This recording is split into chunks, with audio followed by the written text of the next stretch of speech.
உனக்கும் பசிக்கும்னு நான் யோசிச்சேன்ல, அது என் தப்பு தான். பசிக்காக யோசிக்கிறதுலாம் தப்பு இல்ல. ஆனா நம்ம என்ன வாங்கி கொடுத்தாலும் அவங்க சாப்பிடணும்னு யோசிக்கிறீங்கல்ல, அதுதான் தப்பு. நான் லைட்டா ஏதாவது சாப்பிடணும்னு நினைச்சா விட்டுருக்க வேண்டியதானே. எதுக்கு என்ன ஃபோர்ஸ் பண்றீங்க? எங்க அப்பா ஏதாவது வாங்கிட்டு வந்தா எங்க அம்மா சாப்பிட தான் செய்யறாங்க. எங்க அண்ணன் வாங்கிட்டு வர்றத அண்ணி சந்தோஷமா சாப்பிடுறாங்க. நீ மட்டும் ஏன் எல்லாத்துக்கும் கருத்து சொல்லிக்கிட்டே இருக்க? இல்ல, எனக்கு ஒண்ணு புரியல. எனக்கு பிடிக்காத ஒண்ணு, எனக்கு சாப்பிடவே தோணாத ஒண்ணு நான் சாப்பிடல.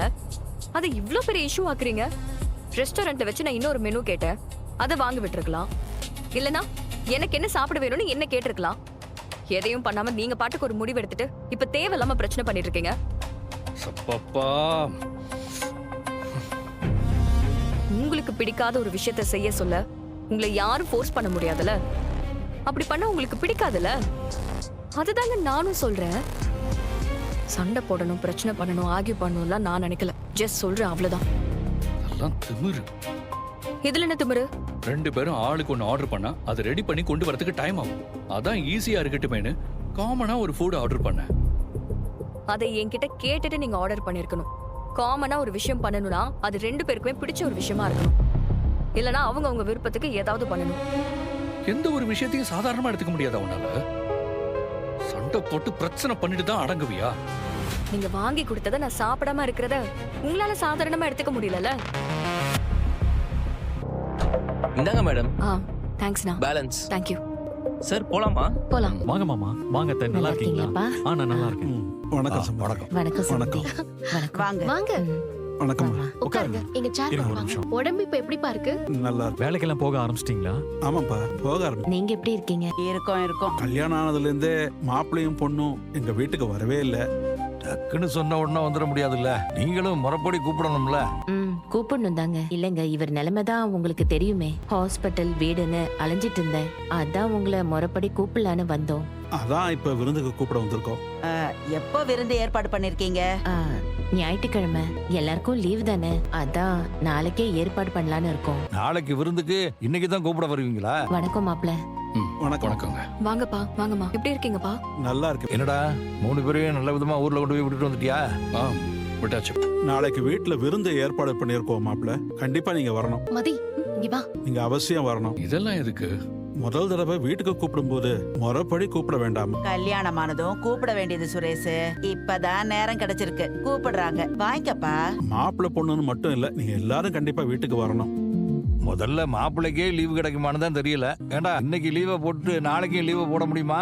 தெரியலப்பா. அதெல்லாம் லீவ் போடலாம். லீவ் கிடைக்கலனா பெர்மிஷனாவது போடுறான். முத தடவையா வீட்டுக்கு கூப்பிடுறோம், மறுக்க கூடாது. கண்டிப்பா எல்லாரும் வரணும். தங்கராச்சாரியும் வீட்டுக்கு போய் கூப்பிடலான்னு இருக்கோம். இந்த கல்யாணம் நடக்க காரணமே அவருதானே. சரி, நாங்க யோசிச்சு சொல்றோம். அப்ப நாங்க கிளம்புறோம். சரி, நல்லது. நாங்க வரோம் மாப்பிள்ள. மதி, எல்லாரையும் கூட்டிட்டு வந்துரு. எல்லாரும் வருவாங்கன்னு எல்லாம் சொல்ல முடியாதுமா. ஆனா நான் வரேன். கூட யார் வராங்கன்னு நான் காலையில சொல்றேன். சரிம்மா. நீங்க 2 பேரும் வந்துருவீங்கல்ல? நாளைக்கு லீவு தான், நாங்க வரோம். அப்ப நாங்க சரி, கிளம்புறோம். வாங்க மாமா. கண்டிப்பா அப்ப வந்துரும். நாங்க பார்த்து போயிட்டு வாங்க. வாங்க. எனக்காக பேசியிருக்கணும் தானேன்னு ரூமுக்குள்ள போய் கேட்டேன். பெரியவங்கன்னா அப்படிதான் இருப்பாங்க, அவங்கள அனுசரிச்சு போறதுல உனக்கு என்ன பிரச்சனைன்னு கேக்குறாரு. பெரியவங்க தான், அதுக்காக அவங்க தப்பே பண்ண மாட்டாங்கன்னு இருக்கா?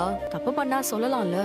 இந்த வீட்ல அதெல்லாம் நடக்காது. இந்த பாக்யராஜ் இருக்கார்ல, இப்பதான் அவர் எனக்கு கொஞ்சமா சப்போர்ட் பண்ணிட்டு இருக்காரு. முன்னாடி எல்லாம் அவரும் சுரேஷ் மாதிரி தான் நடந்துப்பாரு. என்னமோ நான் வீம்புக்கு ஹால்ல போய் உட்கார்ந்த மாதிரி பேசுறாரு. நாம அவர் குடும்பத்தை அட்ஜஸ்ட் பண்ணி போகலாம். ஆனா அவரே பிடிக்கலனா என்ன அட்ஜஸ்ட் பண்ண முடியும்? விசித்திரமா ஒரு கல்யாணம் நடந்துருச்சு. கல்யாணம் பண்ணிட்டு வந்த குடும்பம் அதை விட விசித்திரமா இருக்கு. எல்லாத்துக்குமே குத்தம் கண்டுபிடிக்கிற ஒரு வீட்டை நான் பார்த்ததே இல்ல. உனக்கும் சுரேஷுக்கும் இன்னும் சண்டை தான் போயிட்டு இருக்கா? கேனல் போயிட்டு வந்ததுல எல்லாம் செட் ஆயிருக்கும்னு நினைச்சேன்.